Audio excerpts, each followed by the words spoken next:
ಮತ್ತೊಬ್ಬ ಖದರ್ನ ವಿಶಿಷ್ಟ ವರ್ಚಸ್ಸಿನ ವಿಭಿನ್ನ ಸ್ಟೈಲ್ನ ಸಿಎಂ ಸಿಕ್ಕಿದ್ದಾರೆ. ಡಿಕೆಶಿ ಅಂದ್ರೇನೆ ಖದರ್, ಡಿಕೆಶಿ ಅಂದ್ರೇನೆ ಬ್ರ್ಯಾಂಡ್. ರಾಷ್ಟ್ರ ರಾಜಕಾರಣದಲ್ಲೇ ವಿಶಿಷ್ಟ ಹಾವಭಾವ, ವರ್ಚಸ್ಸು, ಮಾತಿನ ಸ್ಟೈಲು, ನಡವಳಿಕೆ, ವೇಷಭೂಷಣ, ದುಬಾರಿ ವಸ್ತುಗಳ ಒಡೆಯ. ಬ್ರ್ಯಾಂಡ್ ಬೆಂಗಳೂರು ಮೂಲಕ ಇಡೀ ದೇಶದಲ್ಲೇ ಗುರುತಿಸಿಕೊಂಡಿರೋ ಸಿಎಂ ಡಿಕೆ ಶಿವಕುಮಾರ್ ಈಗ ಬ್ರ್ಯಾಂಡ್ ಕರ್ನಾಟಕದ ಕನಸಲ್ಲಿದ್ದಾರೆ. ಡಿಕೆ ಶಿವಕುಮಾರ್ ಎಂಬ ಹೆಸರಿನಾದ ನಾನು ಕರ್ನಾಟಕ ರಾಜ್ಯದ ಮುಖ್ಯಮಂತ್ರಿಯಾಗಿ ನನ್ನ ಕರ್ತವ್ಯವನ್ನು ಶ್ರದ್ಧಾಪೂರ್ವಕವಾಗಿ ಮತ್ತು ಅಂತಃಕರಣಪೂರ್ವಕವಾಗಿ ನಿರ್ವಹಿಸುತ್ತೇನೆಂದು ಗಂಗಾಧರಜ್ಜನ ಹೆಸರಿನಲ್ಲಿ ಪ್ರಮಾಣ ಮಾಡುತ್ತೇನೆ. ಶ್ರದ್ಧಾಪೂರ್ವಕವಾಗಿ ಪ್ರತಿಜ್ಞೆಯನ್ನು ಮಾಡುತ್ತೇನೆ.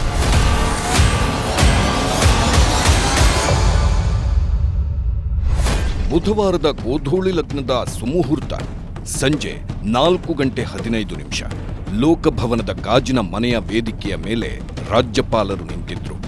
ಅವರ ಪಕ್ಕ ನೂತನ ಮುಖ್ಯಮಂತ್ರಿ ಡಿಕೆ ಶಿವಕುಮಾರ್. ಈಗ ಡಿಕೆ ಶಿವಕುಮಾರ್ ರಾಜ್ಯದ ಮುಖ್ಯಮಂತ್ರಿಯಾಗಿ ಪ್ರಮಾಣ ವಚನ ಸ್ವೀಕರಿಸಲಿದ್ದಾರೆ ಅಂತ ಘೋಷಿಸಿದ ತಕ್ಷಣವೇ ಡಿಕೆಶಿ ಇದ್ದಕ್ಕಿದ್ದಂತೆ ವೇದಿಕೆಯ ಮೂಲೆಗೆ ನಡೆದು ಹೋದ್ರು. ಡಿಕೆಶಿ ಎಲ್ಲಿ ಹೋಗ್ತಿದ್ದಾರೆ ಅಂತ ನೋಡುವಷ್ಟರಲ್ಲೇ ಅವರು ವೇದಿಕೆಯ ಆ ಭಾಗದಲ್ಲಿ ಒಂದು ಕುರ್ಚಿಯ ಮೇಲಿರಿಸಿದ್ದ ನೊಣವಿನಕೆರೆ ಅಜ್ಜಯ್ಯನ ಫೋಟೋದತ್ತ ಬಂದುಬಿಟ್ರು ಮತ್ತು ತನ್ನ ರಾಜಕೀಯ ಮತ್ತು ವೈಯಕ್ತಿಕ ಬದುಕಿಗೆ ಮಾರ್ಗದರ್ಶನ ನೀಡಿದ್ದ, ದಾರಿ ತೋರಿದ್ದ, ಕಷ್ಟಕಾಲದಲ್ಲಿ ಕೈ ಹಿಡಿದು ಮುನ್ನಡೆಸಿದ ತಿಪಟೂರು ತಾಲೂಕಿನ ನೊಣವಿನಕೆರೆಯ ಅಜ್ಜಯ್ಯನ ಭಾವಚಿತ್ರಕ್ಕೆ ಡಿಕೆಶಿ ಹೂಗುಚ್ಛ ಸಮರ್ಪಿಸಿದ್ರು.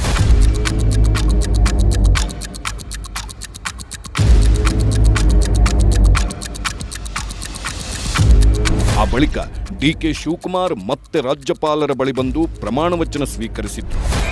ಡಿಕೆ ಶಿವಕುಮಾರ್ ಎಂಬ ಹೆಸರಿನಾದ ನಾನು ಕಾನೂನು ಮೂಲಕ ಸ್ಥಾಪಿತವಾದ ಭಾರತದ ಸಂವಿಧಾನ ವಿಷಯದಲ್ಲಿ ನಿಜವಾದ ಶ್ರದ್ಧೆ ಮತ್ತು ನಿಷ್ಠೆಯನ್ನು ಹೊಂದಿರುತ್ತೇನೆಂದು ನಾನು ಭಾರತದ ಸಾರ್ವಭೌಮತ್ವವನ್ನು ಮತ್ತು ಅಖಂಡತೆಯನ್ನು ಎತ್ತಿ ಹಿಡಿಯುತ್ತೇನೆಂದು ಮತ್ತು ಕರ್ನಾಟಕ ರಾಜ್ಯದ ಮುಖ್ಯಮಂತ್ರಿಯಾಗಿ ನನ್ನ ಕರ್ತವ್ಯವನ್ನು ಶ್ರದ್ಧಾಪೂರ್ವಕವಾಗಿ ಮತ್ತು ಅಂತಃಕರಣಪೂರ್ವಕವಾಗಿ ನಿರ್ವಹಿಸುತ್ತೇನೆಂದು ಭಯ ಅಥವಾ ಪಕ್ಷಾತೀತವಲ್ಲದೆ, ರಾಗ ದ್ವೇಷವಿಲ್ಲದೆ ಎಲ್ಲ ಬಗೆಯ ಜನರಿಗೆ ಸಂವಿಧಾನಕ್ಕೆ ಮತ್ತು ಕಾನೂನಿಗೆ ಅನುಸಾರವಾಗಿ ನ್ಯಾಯಯುತವಾಗಿ ಮಾಡುತ್ತೇನೆಂದು ಗಂಗಾಧರಜ್ಜನ ಹೆಸರಿನಲ್ಲಿ ಪ್ರಮಾಣ ಮಾಡುತ್ತೇನೆ. ಶ್ರದ್ಧಾಪೂರ್ವಕವಾಗಿ ಪ್ರತಿಜ್ಞೆಯನ್ನು ಮಾಡುತ್ತೇನೆ. ಇದು ಡಿಕೆ ಶಿವಕುಮಾರ್ ಅವರ ಸ್ಟೈಲ್. ಇದು ಡಿಕೆ ಶಿವಕುಮಾರ್ ಅವರ ಖದರ್. ಬಹುಶಃ ರಾಜ್ಯದ ಯಾವುದೇ ಮುಖ್ಯಮಂತ್ರಿಯೂ ಹೀಗೆ ಮಾಡಿರೋ ನಿದರ್ಶನವಿಲ್ಲ. ಪ್ರಮಾಣ ವಚನದ ಹೊತ್ತಲ್ಲಿ ತಮ್ಮ ತಮ್ಮ ಇಷ್ಟದೇವರ ಹೆಸರು ಹೇಳಿರಬಹುದು, ಆದರೆ ಆ ದೇವರ ಪ್ರತಿಮೆಯನ್ನ ಪ್ರಮಾಣ ವಚನದ ಹೊತ್ತಲ್ಲಿ ಪ್ರಮಾಣ ವಚನದ ವೇದಿಕೆಗೆ ತಂದಿರಿಸಿ ಪೂಜಿಸಿದವರಿರ್ಲಿಕ್ಕಿಲ್ಲ. ಆದರೆ ಡಿಕೆಶಿ ಖದರ್, ಡಿಕೆಶಿ ಸ್ಟೈಲ್ ಬೇರೆಯೇ. ಹಾಗಾಗಿಯೇ ಅವರು ಕರ್ನಾಟಕ ರಾಜಕಾರಣದ ವಿಶಿಷ್ಟ ಖದರ್ ಸ್ಟೈಲ್ ಇರೋ ನಾಯಕ.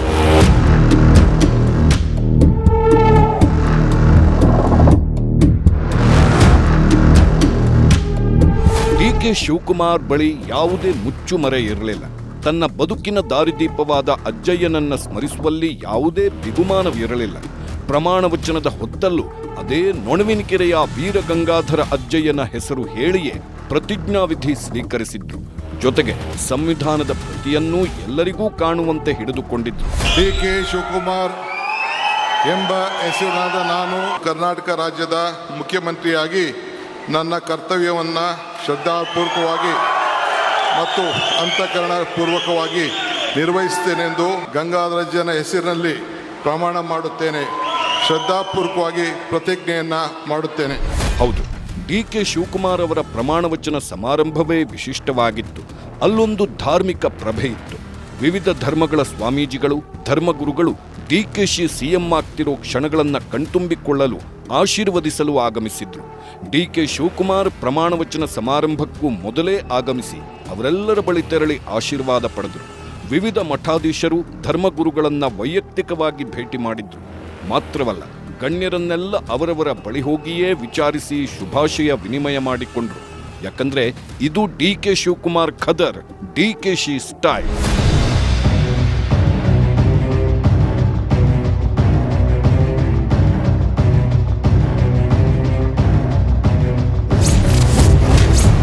ಹೊಸ ಸಿಎಂ ಹೊಸ ಸಂಪ್ರದಾಯ. ಡಿಕೆಶಿ ವಿಧಾನಸೌಧ ಎಂಟ್ರಿಯೂ ವಾಸ್ತು ಪ್ರಕಾರ. ಅದೆಷ್ಟೋ ವರ್ಷಗಳ ಕನಸು, ಹಲವು ದಶಕಗಳ ಹೋರಾಟ, ಕನವರಿಕೆ, ಚಡಪಡಿಕೆಯ ಬಳಿಕ ಸಿಎಂ ಆದವರು ಡಿಕೆ ಶಿವಕುಮಾರ್. ಹಾಗಾಗಿಯೇ ಅವರು ಸಿಎಂ ಪದಗೇರುತ್ತಿರೋ ಪ್ರಕ್ರಿಯೆಯು ಅದೇ ಡಿಕೆ ಸ್ಟೈಲ್ನಂತೆಯೇ ವಿಶಿಷ್ಟವಾಗಿತ್ತು, ವಿಭಿನ್ನವಾಗಿತ್ತು. ಎಷ್ಟೆಂದ್ರೆ ಮೊದಲ ಬಾರಿ ಸಿಎಂ ಆಗಿ ವಿಧಾನಸೌಧವನ್ನ ಪ್ರವೇಶಿಸುವ ವಿಚಾರದಲ್ಲೂ ಅವರು ವಾಸ್ತು ಪ್ರಕಾರವೇ ಅನುಸರಿಸಿದ್ರು. ಅಂದ್ರೆ ಪ್ರಮಾಣವಚನ ಸ್ವೀಕರಿಸಿದ ಬಳಿಕ ಮೊದಲ ಬಾರಿ ಸಿಎಂ ಆಗಿ ಡಿಕೆಶಿ ಉತ್ತರ ದಿಕ್ಕಿನ ಮೂಲಕ ವಿಧಾನಸೌಧಕ್ಕೆ ಎಂಟ್ರಿ ಕೊಟ್ಟಿದ್ದಾರೆ.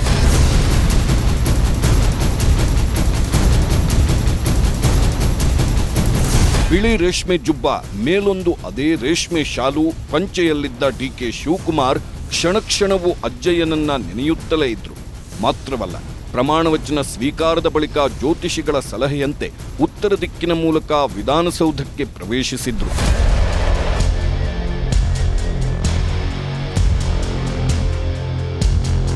ಇಷ್ಟು ದಿನಗಳ ಕಾಲ ಯಾವುದೇ ಸಿಎಂ ಆದ್ರೂ ಪಶ್ಚಿಮ ದ್ವಾರದ ಮೂಲಕ ವಿಧಾನಸೌಧಕ್ಕೆ ಬರುತ್ತಿದ್ರು. ಆದರೆ ಡಿಕೆ ಶಿವಕುಮಾರ್ ಸಿಎಂ ಆದ ಬಳಿಕ ಹೊಸ ಸಂಪ್ರದಾಯವೇ ಶುರುವಾಗಿದೆ. ಮುಖ್ಯಮಂತ್ರಿಯಾಗಿ ಡಿಕೆ ಶಿವಕುಮಾರ್ ಅವರು ಅಧಿಕಾರ ಸ್ವೀಕಾರ ಮಾಡಿದ ಬೆನ್ನಲ್ಲಿಯೇ ವಿಧಾನಸೌಧದಲ್ಲಿ ಭಕ್ತಿ ಹಾಗೂ ಧಾರ್ಮಿಕ ವಾತಾವರಣ ಮನೆ ಮಾಡಿದೆ. ನೂತನ ಸಿಎಂ ಕಚೇರಿ ಪ್ರವೇಶಿಸುವುದಕ್ಕೂ ಮುನ್ನ ಅವರ ಆರಾಧ್ಯ ದೈವ ನೊಣವಿನಕೆರೆ ಕಾಡಸಿದ್ದೇಶ್ವರ ಮಠದ ಡಾಕ್ಟರ್ ಕರಿವೃಷಭ ದೇಶಿಕೇಂದ್ರ ಶಿವಯೋಗೇಶ್ವರ ಸ್ವಾಮೀಜಿ ವಿಧಾನಸೌಧಕ್ಕೆ ಆಗಮಿಸಿ ವಿಶೇಷ ಪೂಜೆಗಳನ್ನು ನೆರವೇರಿಸಿದ್ರು. ವಿಧಾನಸೌಧದ ಪಶ್ಚಿಮ ದ್ವಾರದ ಮೂಲಕ ಒಳಪ್ರವೇಶಿಸಿದ ನೊಣವಿನಕೆರೆ ಸ್ವಾಮೀಜಿ ಅಜ್ಜಯ್ಯ ಅವರು ಪ್ರವೇಶ ದ್ವಾರದ ಬಳಿ ಅಕ್ಷತೆಯನ್ನ ಪ್ರೋಕ್ಷಣೆ ಮಾಡಿ ಮಂಗಳ ಮುಹೂರ್ತದಲ್ಲಿ ಸೌಧದ ಒಳಗಡೆ ಹೆಜ್ಜೆ ಇಟ್ರು. ಸಿಎಂ ಕಚೇರಿಗೂ ಹೋಗಿ ಪೂಜೆ ನೆರವೇರಿಸಿದ್ರು.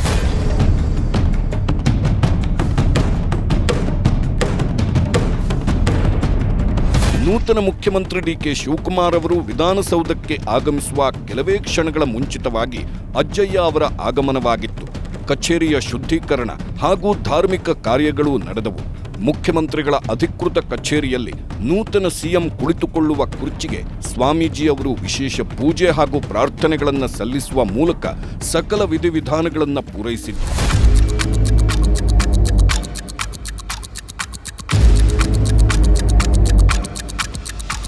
ದಶಕಗಳ ಕನಸು, ಅದೆಷ್ಟೋ ದಿನಗಳ ಹೋರಾಟದ ಫಲ, ಸಂಕಷ್ಟಗಳು, ಎಡರು ತೊಡರುಗಳನ್ನೆಲ್ಲ ಮೆಟ್ಟಿ ನಿಂತು ಕೊನೆಗೂ ಡಿಕೆ ಶಿವಕುಮಾರ್ ರಾಜ್ಯದ ಮುಖ್ಯಮಂತ್ರಿಯಾದ ಕ್ಷಣವೂ ವಿಶಿಷ್ಟವಾಗಿತ್ತು.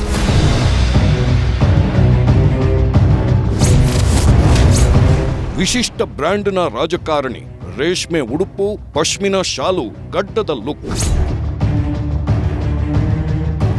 ಡಿಕೆ ಶಿವಕುಮಾರ್ ತಮ್ಮದೇ ಆದ ವಿಶಿಷ್ಟ ಬ್ರ್ಯಾಂಡ್ ನಿರ್ಮಿಸಿಕೊಂಡ ನಾಯಕ. ಖದರ್ ಉಡುಪು, ಪಶ್ಮಿನಾ ಶಾಲು, ಗಡ್ಡದ look, stylish goggles, branded watch ಹಾಗೂ ಪೆನ್ಗಳ ಮೂಲಕ ಅವರು ವಿಭಿನ್ನ ಇಮೇಜ್ ಕಟ್ಟಿಕೊಂಡವರು.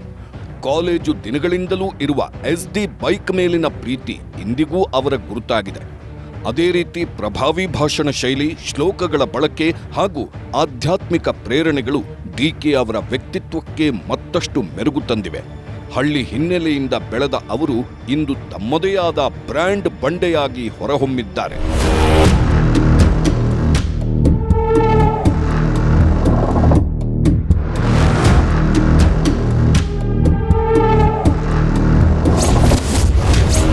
ಇದು ಡಿಕೆ ಖದರ್.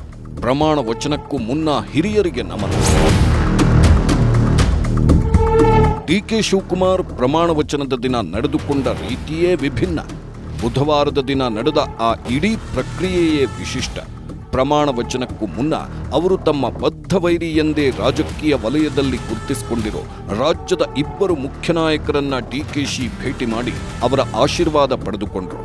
ಒಬ್ಬರು ಮಾಜಿ ಪ್ರಧಾನಿ HD ದೇವೇಗೌಡ, ಮತ್ತೊಬ್ಬರು ಮಾಜಿ CM BS Yediyurappa. HD Devegowda ಮತ್ತವರ ಕುಟುಂಬದ ಜೊತೆಗೆ ರಾಜಕೀಯವಾಗಿ ಮತ್ತು ವೈಯಕ್ತಿಕವಾಗಿಯೂ ಬದ್ಧ ವೈರತ್ವವೇ ಇತ್ತು.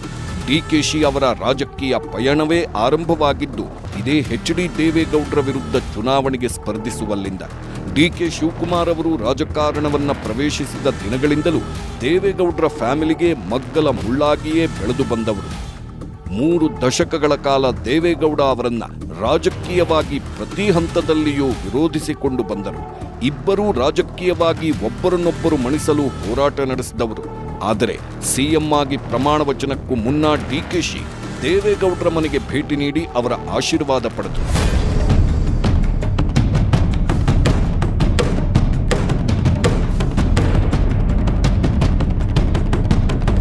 ಬೆಂಗಳೂರಿನ ಪದ್ಮನಾಭನಗರದಲ್ಲಿರುವ ದೊಡ್ಡಗೌಡರ ಅಧಿಕೃತ ನಿವಾಸಕ್ಕೆ ಖುದ್ದಾಗಿ ಆಗಮಿಸಿದ ಡಿಕೆ ಶಿವಕುಮಾರ್ ಹಿರಿಯ ಮುತ್ಸದ್ದಿ ನಾಯಕನಿಗೆ ಗೌರವ ಸಲ್ಲಿಸಿದ್ರು. ದೇವೇಗೌಡರ ಕಾಲಿಗೆ ಬಿದ್ದು ನಮಸ್ಕಾರ ಮಾಡಿ ಆಶೀರ್ವಾದ ಪಡೆದರು. ಸಂಜೆ ನಡೆಯುವ ತಮ್ಮ ಪ್ರಮಾಣವಚನ ಕಾರ್ಯಕ್ರಮಕ್ಕೆ ಬರುವಂತೆ ಅತ್ಯಂತ ಗೌರವಪೂರ್ವಕವಾಗಿ ಆಹ್ವಾನಿಸಿದ್ರು.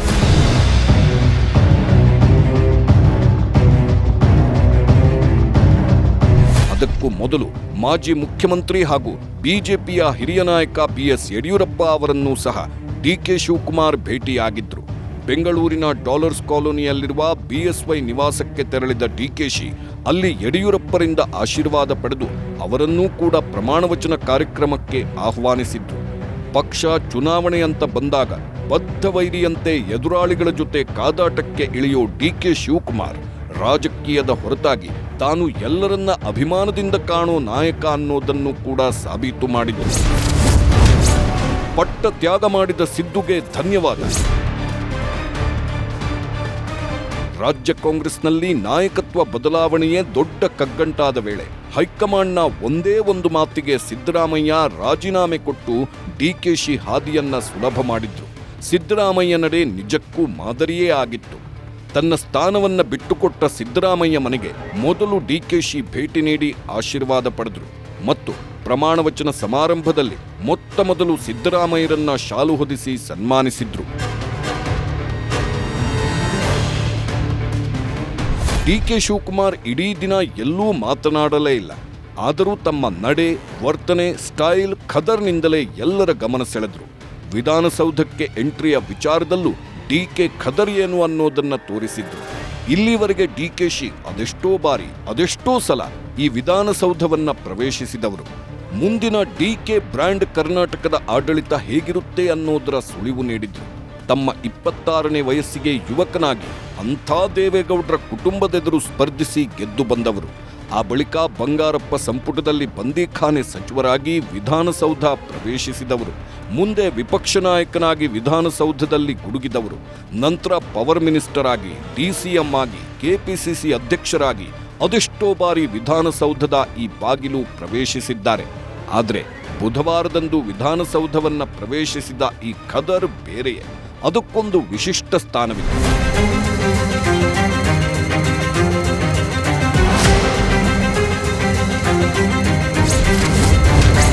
ಬ್ರ್ಯಾಂಡ್ ಬೆಂಗಳೂರಿನ ಕನಸುಗಾರ, ಇನ್ನು ಬ್ರ್ಯಾಂಡ್ ಕರ್ನಾಟಕ ಸಾಕಾರ. ಡಿಕೆ ಶಿವಕುಮಾರ್ ಬ್ರ್ಯಾಂಡ್ ಬೆಂಗಳೂರಿನ ಕನಸು ಕಂಡು ಅದನ್ನು ಸಾಕಾರಗೊಳಿಸುವ ಪ್ರಯತ್ನದಲ್ಲಿದ್ದವರು.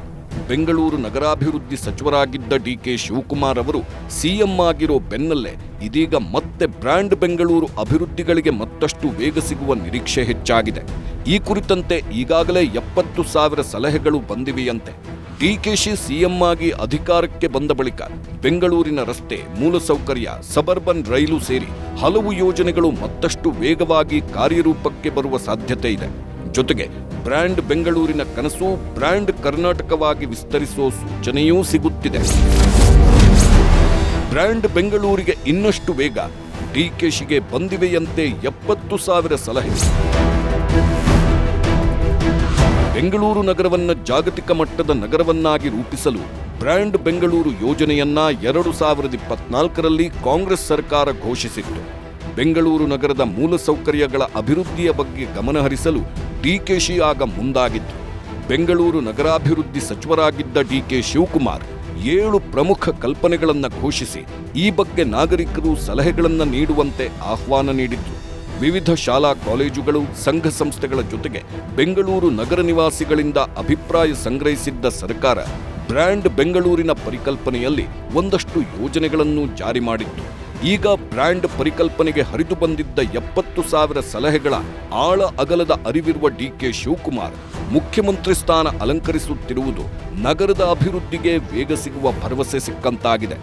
ಡಿಕೆಶಿ ಡಿಸಿಎಂ ಆಗಿದ್ದ ವೇಳೆ ಬೆಂಗಳೂರು ನಗರದ ಅಭಿವೃದ್ಧಿಗಾಗಿ ಹಲವು ಕಾರ್ಯಕ್ರಮಗಳು, ಜನಸಂಪರ್ಕ ಕಾರ್ಯಕ್ರಮಗಳನ್ನು ಆಯೋಜಿಸುವ ಮೂಲಕ ನಗರದ ನಾಡಿಮಿಡಿತ ಅರಿತಿದ್ದಾರೆ ಡಿಕೆಶಿ.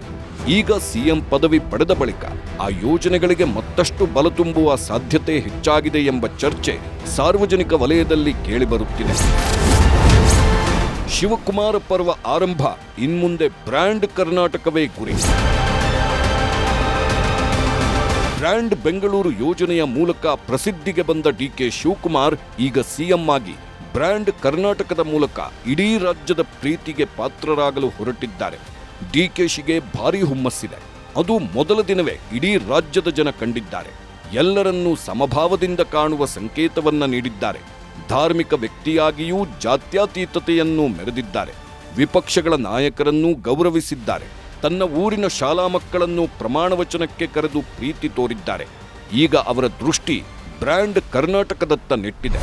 ಇವತ್ತು ಭಾಳ ಇಂಪಾರ್ಟೆಂಟ್ ಏನು ನಾವು ತೀರ್ಮಾನ ಮಾಡಿದ್ದೇವೆ ಅಂತಂದರೆ, ಫಸ್ಟು ಒಂದು ನನ್ನ ವಿದ್ಯಾರ್ಥಿ ಯುವಕರು ಅನೇಕ ಸಂದರ್ಭದಲ್ಲಿ ಹೋದಾಗ ನಮ್ಮ ಹುಡುಗರುಗಳೆಲ್ಲ ಅವರ ಬಸ್ ಪಾಸ್ ಬಗ್ಗೆ ಮಾತಾಡ್ತಾಯಿದ್ರು. ಬರೀ ಹೆಣ್ಮಕ್ಳು ಮಾತ್ರ ಫ್ರೀಯಾಗಿ ಓಡಾಡೋಕ್ಕೆ ಬಿಟ್ಬಿಟ್ಟಿದ್ದೀರಾ, ನಾವೆಲ್ಲ ಏನಾಗಬೇಕು ಅಂಥೇಳಿ ಅವರೆಲ್ಲ ಗಲಾಟೆ ಮಾಡ್ತಾಯಿದ್ರು. ಅದಕ್ಕೆ ಇವತ್ತು ನಾವು ಅದಕ್ಕೊಂದು ಹೊಸ ಹೆಸರನ್ನು ಕೊಟ್ಟಿದ್ದೇನೆ. ಬಟ್ ಅದನ್ನು ಹೇಳ್ತೀನಿ, ನಾನು ಹೊಸ ಹೆಸರೇನು ಅನ್ನೋದು ನಿಮಗೆ ಅದು ಇನಾಗ್ರೇಟ್ ಮಾಡೋದು ದಿನ ನಾನು ಹೇಳ್ತೀನಿ. ಸೊ ಇವತ್ತು ಎಲ್ಲ ವಿದ್ಯಾರ್ಥಿಗಳು ಯಾರೇ ಆಗಿರಲಿ ವಿದ್ಯಾರ್ಥಿಗಳು, ಸೊ ಕಾಲೇಜ್ವರೆಗೂ ಕೂಡ ಯಾರ್ಯಾರು ವಿದ್ಯಾರ್ಥಿ, ಕಾಲೇಜ್ ಇರ್ಬೋದು, PG ಇರ್ಬೋದು, PUC ಇರ್ಬೋದು, SSLC ಇರ್ಬೋದು, ಎಲ್ಲ ಪಾಸ್ಗಳನ್ನು ಏನು ನಾವು ಕೊಡ್ತಾ ಇದ್ದೇವೆ, ಅದಕ್ಕೆ ಯಾರಿಗೂ ಕೂಡ ಚಾರ್ಜ್ ಮಾಡದೆ ಫ್ರೀಯಾಗೆ ವಿದ್ಯಾರ್ಥಿಗಳಿಗೆ ಫ್ರೀ ಬಸ್ ಪಾಸನ್ನು ಕೊಡ್ತೇವೆ. ಬ್ರ್ಯಾಂಡ್ ಕರ್ನಾಟಕದ ಮೂಲಕ ಇಡೀ ರಾಜ್ಯದ ಆರ್ಥಿಕತೆ, ಕೈಗಾರಿಕೆ, ಪ್ರವಾಸೋದ್ಯಮ ಮತ್ತು ಸಾಂಸ್ಕೃತಿಕ ಪರಂಪರೆಯನ್ನ ಜಾಗತಿಕ ಮಟ್ಟದಲ್ಲಿ ಬಿಂಬಿಸುವ ಮತ್ತು ಬಲಪಡಿಸುವ ಡಿಕೆಶಿ ಅವರದ್ದೇ ಒಂದು ಪರಿಕಲ್ಪನೆ. ಬ್ರ್ಯಾಂಡ್ ಬೆಂಗಳೂರು ಯೋಜನೆಯಂತೆಯೇ ಬ್ರ್ಯಾಂಡ್ ಕರ್ನಾಟಕವನ್ನು ಯಶಸ್ವಿಗೊಳಿಸೋದು ಡಿಕೆಶಿ ಗುರಿಯಾಗಿದೆ. ಕೈಗಾರಿಕೆ ಮತ್ತು ಹೂಡಿಕೆ ವಿಚಾರದಲ್ಲಿ ರಾಜ್ಯವನ್ನ ಇನ್ನಷ್ಟು ಸದೃಢಗೊಳಿಸೋದು, ತಂತ್ರಜ್ಞಾನ, ಏರೋಸ್ಪೇಸ್, ಜೈವಿಕ ತಂತ್ರಜ್ಞಾನ ಮತ್ತು ಸ್ಟಾರ್ಟ್ಅಪ್ಗಳ ವಿಚಾರದಲ್ಲಿ ರಾಜ್ಯ ಈಗಾಗಲೇ ಮುಂಚೂಣಿಯಲ್ಲಿದೆ. ಹೂಡಿಕೆದಾರರನ್ನ ಆಕರ್ಷಿಸಲು ರಾಜ್ಯದ ಕೈಗಾರಿಕಾ ನೀತಿಗಳನ್ನು ರೂಪಿಸಲಾಗಿದೆ. ರಾಜ್ಯವನ್ನು ಇನ್ನಷ್ಟು ಉದ್ಯಮ ಸ್ನೇಹಿಯಾಗಿಸುವುದು ಡಿಕೆಶಿ ಕನಸು. ಕರ್ನಾಟಕದ ಶ್ರೀಮಂತ ಇತಿಹಾಸ, ಪರಂಪರೆ, ಕಡಲ ತೀರಗಳು ಮತ್ತು ವನ್ಯಜೀವಿಗಳನ್ನು ಜಾಗತಿಕ ವೇದಿಕೆಗಳಲ್ಲಿ ಪರಿಚಯಿಸುವುದು ಬ್ರ್ಯಾಂಡ್ ಕರ್ನಾಟಕದ ಮತ್ತೊಂದು ಮುಖ್ಯ ಉದ್ದೇಶ. ಸ್ಥಳೀಯ ಉತ್ಪನ್ನಗಳಿಗೆ ಮಾರುಕಟ್ಟೆ ಒದಗಿಸುವುದು, ಸ್ಥಳೀಯವಾಗಿ ತಯಾರಾಗುವ ವಿಶಿಷ್ಟ ಉತ್ಪನ್ನಗಳಿಗೆ ಉತ್ತೇಜನ ನೀಡಿ ಅಂತಾರಾಷ್ಟ್ರೀಯ ಮಟ್ಟದಲ್ಲಿ ಬ್ರ್ಯಾಂಡ್ ಮೌಲ್ಯವನ್ನು ಹೆಚ್ಚಿಸುವುದು. ಬೆಂಗಳೂರು ನಗರಕ್ಕೆ ಸಂಬಂಧಪಟ್ಟಂಗೆ ನೀವೆಲ್ಲ ಭಾಳ ಟೀಕೆ ಮಾಡ್ತಾ ಇರ್ತೀರಿ. ನಾವೆಷ್ಟೇ ಮಾಡಿದ್ರು ಎಷ್ಟೇ ಸಾಲದು. ಅದಕ್ಕೆ ಅರ್ಬನ್ ಇನ್ಫ್ರಾಸ್ಟ್ರಕ್ಚರ್ಗೋಸ್ಕರ ರಸ್ತೆಗಳನ್ನು ಡಾಂಬರೀಕರಣ ಮಾಡಲಿಕ್ಕೆ, ಏಕೆಂದರೆ ಕೆಲವೆಲ್ಲ ನಮ್ಮ MLAಗಳು ಮೇನ್ ರೋಡ್ ಕೊಟ್ಟಿದ್ದೀರಿ, ಇದನ್ನು ಹಾಕಿದ್ದೀರಿ, ನೀವು ಕಾಂಕ್ರೀಟ್ ಹಾಕ್ತಾಯಿದ್ದೀರಿ, ಮಧ್ಯ ರೋಡ್ಗಳೆಲ್ಲ ಹೋಗ್ಬಿಟ್ಟಿದೆ, ವಾರ್ಡ್ ರೋಡ್ ಹೋಗ್ಬಿಟ್ಟಿದೆ ಅಂತ ಕೂಡ ಹೇಳ್ತಾ ಇದ್ದಾರೆ ನನ್ನ ಹತ್ರ. ಸೊ ಅದಕ್ಕೆ ಇವತ್ತು 2,000 ಕೋಟಿ ರೂಪಾಯಿನ ಎಲ್ಲ ಎಕ್ಸಿಸ್ಟಿಂಗ್ ಪ್ರೋಗ್ರಾಮ್ ಬಿಟ್ಟು, ಈಗೇನು ನಡೀತಾ ಇದೆ ಅದನ್ನು ಬಿಟ್ಟು ಹೊಸದಾಗಿ ಈ GBA BDA ವ್ಯಾಪ್ತಿಯಲ್ಲಿ ಎಲ್ಲ ರಸ್ತೆಗಳು ಕೂಡ 2,000 ಕೋಟಿ ರೂಪಾಯಿ, ಸುಮಾರು ಎಷ್ಟು ಕ್ಷೇತ್ರ ಇದೆ ತಮ್ಗೆ ಗೊತ್ತಿದೆ, ಎಷ್ಟು ವ್ಯಾಪ್ತಿ ಗೊತ್ತಿದೆ ತಮಗೆಲ್ಲ. ಸೊ BDA ಏರಿಯಾನೂ ಸೇರಿ GBA ಏರಿಯಾನೂ ಸೇರಿ 2,000 ಕೋಟಿ ರೂಪಾಯಿನ ಬರೀ ರೋಡ್ಸ್ಗೆ ಇನ್ವೆಸ್ಟ್ಮೆಂಟ್ ಮಾಡಿ ಇನ್ನೊಂದು 3-4 ತಿಂಗಳಲ್ಲೇ ಅದಕ್ಕೆ ಮಾಡಬೇಕು ಅಂತೇಳಿ ಒಂದು ಡಿಸಿಷನ್ನ ನಾವು ತೆಗೆದುಕೊಂಡಿದ್ದೇವೆ. ಡಿಕೆ ಶಿವಕುಮಾರ್ ವೈಯಕ್ತಿಕವಾಗಿ ಬ್ರ್ಯಾಂಡ್ ಮ್ಯಾನ್ ಆಗಿರೋದು ಮಾತ್ರವಲ್ಲ, ತನ್ನ ಆಡಳಿತ ವೈಖರಿಯಲ್ಲೂ ಅದೇ ಬ್ರ್ಯಾಂಡ್ ವ್ಯಾಲ್ಯೂವನ್ನ ತರುವುದು ಅವರ ಉದ್ದೇಶ. ತನ್ನ ಬ್ರ್ಯಾಂಡ್ ಏನು ಅನ್ನೋದನ್ನ, ಡಿಕೆಶಿ ಎಂಬ ಬ್ರ್ಯಾಂಡ್ ಹೇಗಿರುತ್ತೆ ಅನ್ನೋದನ್ನ ಸಿಎಂ ಆಗಿ ಮೊದಲ ದಿನವೇ ಡಿಕೆಶಿ ತೋರಿಸಿಕೊಟ್ಟಿದ್ದಾರೆ. ಆಡಳಿತದಲ್ಲಿ ಈ ಬ್ರ್ಯಾಂಡ್ ವ್ಯಾಲ್ಯೂ ಹೇಗಿರುತ್ತೆ ಅನ್ನೋದನ್ನ ಕಾದು ನೋಡಬೇಕು.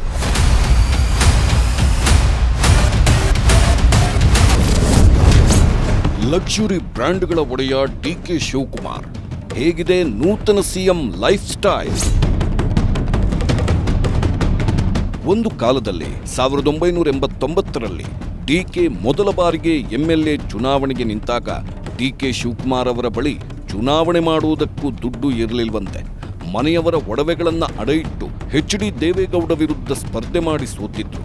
ಆದರೆ ನಂತರ ಅದೇ ದೇವೇಗೌಡರ ವಿರುದ್ಧವೂ ಗೆದ್ದು ತೋರಿಸಿದ್ರು. ಒಂದು ಕಾಲದಲ್ಲಿ ಅವರ ಬಳಿ ಹಣ ಇರಲಿಲ್ಲ, ಆದರೆ ಈಗ ಸಾವಿರಾರು ಕೋಟಿಗಳ ಒಡೆಯನಾಗಿದ್ದಾರೆ. ದೇಶದಲ್ಲೇ ನಂಬರ್ 1 ಶ್ರೀಮಂತ ಸಿಎಂ ಅನ್ನಿಸ್ಕೊಳ್ತಾ ಇದ್ದಾರೆ. ಇದೆಲ್ಲವೂ ಅವರ ರಾಜಯೋಗದಿಂದಲೇ ಅನ್ನೋದು ಜ್ಯೋತಿಷಿಗಳ ಅಭಿಪ್ರಾಯವಾಗಿದೆ. ಸಿಎಂ ಡಿಕೆಶಿ ಬಲು ದುಬಾರಿ. ಭಾರತದ ರಾಜಕೀಯ ಕ್ಷೇತ್ರದಲ್ಲೇ ಡಿಕೆ ಶಿವಕುಮಾರ್ ಶ್ರೀಮಂತ ರಾಜಕಾರಣಿಗಳಲ್ಲಿ ಒಬ್ಬರು. ಇವರ ಸ್ಟೈಲ್, ಲೈಫ್ ಸ್ಟೈಲ್ ಎಲ್ಲವೂ ಅಷ್ಟೇ ಶ್ರೀಮಂತವಾಗಿದೆ.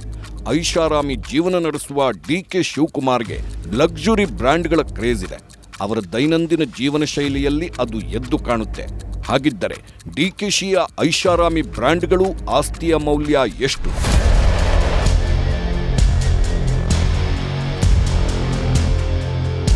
ಡಿಕೆ ಶಿವಕುಮಾರ್ ಸ್ಟೈಲಿಶ್ ಹಾಗೂ ಖಡಕ್ ರಾಜಕಾರಣಿ. ಹೀಗಾಗಿ ಅವರ ವ್ಯಕ್ತಿತ್ವ ಕೂಡ ಅಷ್ಟೇ ಪವರ್ಫುಲ್ ಆಗಿದೆ. ಪ್ರತಿನಿತ್ಯ ದುಬಾರಿ ಬ್ರ್ಯಾಂಡ್ಗಳನ್ನೇ ಬಳಸುತ್ತಾರೆ.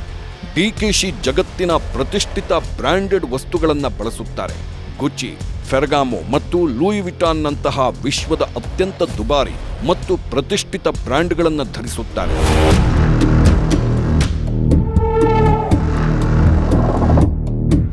ಡಿಕೆಶಿಗೆ ಬೆಲೆ ಬಾಳುವ ಕಾಶ್ಮೀರಿ ಸ್ಕಾರ್ಫ್ಗಳು, ಐಷಾರಾಮಿ ವಾಚ್ಗಳು ಮತ್ತು ದುಬಾರಿ ಪೆನ್ನುಗಳು, ಕಾರುಗಳ ಮೇಲೆ ಪ್ರೀತಿ ಹೆಚ್ಚು.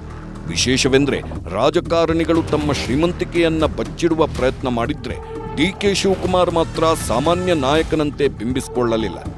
ದುಬಾರಿ ಶಾಲ್, ವಾಚ್ಗಳು ಇಟ್ಕೊಂಡು ವಿರೋಧ ಪಕ್ಷಗಳು ಟೀಕಿಸಿದಾಗಲೂ ಡಿಕೆ ಶಿವಕುಮಾರ್ ತಲೆಕೆಡಿಸಿಕೊಳ್ಳಲಿಲ್ಲ. ನನ್ನಿಷ್ಟದ ವಾಚ್ ಧರಿಸುವ ಹಕ್ಕು ನನಗಿಲ್ಲವೇ ಎಂದು ತಿರುಗೇಟು ನೀಡಿದ್ರು. ಡಿಕೆ ಶಿವಕುಮಾರ್ ಕೇವಲ ರಾಜಕೀಯ ಹಾಗೂ ಸಿನಿಮಾ ಕ್ಷೇತ್ರದಲ್ಲಿ ಗುರುತಿಸಿಕೊಂಡಿಲ್ಲ.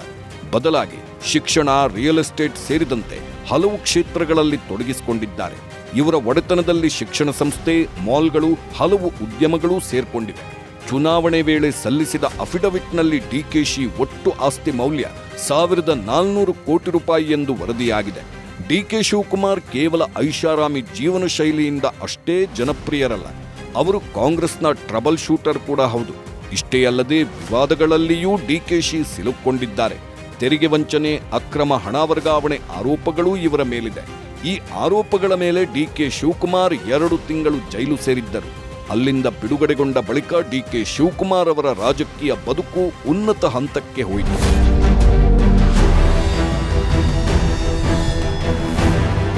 ರಾಜ್ಯ ಮತ್ತು ದೇಶದ ರಾಜಕಾರಣದಲ್ಲಿ ಹೀಗೆ ತನ್ನದೇ ಖದರ್ ಸ್ಟೈಲ್ ಉಳಿಸಿಕೊಂಡ ಹಲವು ನಾಯಕರಿದ್ದಾರೆ.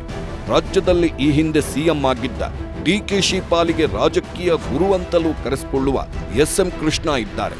ಎಸ್.ಎಂ. ಕೃಷ್ಣ ಕೂಡ ಡ್ರೆಸ್ ವಿಚಾರದಲ್ಲಿ, ನಡೆ ನುಡಿಯ ವಿಚಾರದಲ್ಲಿ ತಮ್ಮದೇ ಖದರ್ ಉಳಿಸಿಕೊಂಡಿದ್ದವರು.